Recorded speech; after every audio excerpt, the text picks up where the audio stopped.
In last episode, I explained the Parliament of India. We saw Lok Sabha, Rajya Sabha, eligibility and the election process. Now let us see how the decisions are made in the Indian Parliament. How bills, policies and amendments are passed. So hi guys, this is Prateek and you are watching Eclectic. Now when it comes to lawmaking, both Lok Sabha and Rajya Sabha have equal powers, only except in area of finance. In finance, Lok Sabha holds more power. Lok Sabha can override Rajya Sabha's vote when it comes to financing. Now our last and important question remains. What is the procedure of decision making, or you can say procedure of passing bills or policies or amendments? For that, first understand the types of bills. There are 4 types of bills. Money bills. These are the bills related to taxes, borrowings, consolidated contingency funds, audits and accounting. Definition of money bill is given in Article 110.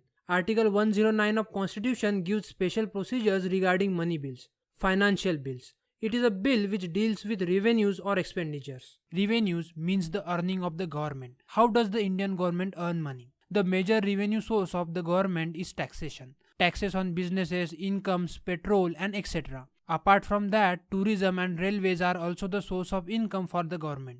Now expenditure means spendings of the government. Government of India spends money on transportation, healthcare, education, business ecosystems, policies for farmers and etc. Now these 2 bills can only be introduced in Lok Sabha on the recommendation of President. Lok Sabha, after getting the majority of vote for their bills, sends that bill to Rajya Sabha. Rajya Sabha can suggest some changes in the bills within 14 days. But even if Lok Sabha says no to these changes, Parliament has to pass financial or money bills. Remember, I told you Lok Sabha holds more power when it comes to financing. When Parliament passes this bill, there is no need to go to President, because financial and money bills are always introduced on the recommendation of the President. Constitutional amendment bills. Under Article 368 of the Indian Constitution, Parliament of India has the right to amend the Constitution. Amend means suggesting a change in Constitution.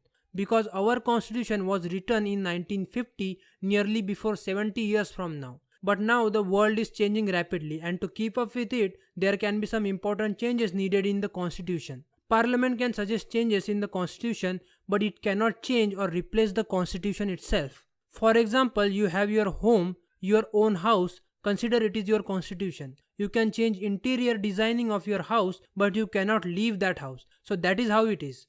The changes Parliament makes are the amendments.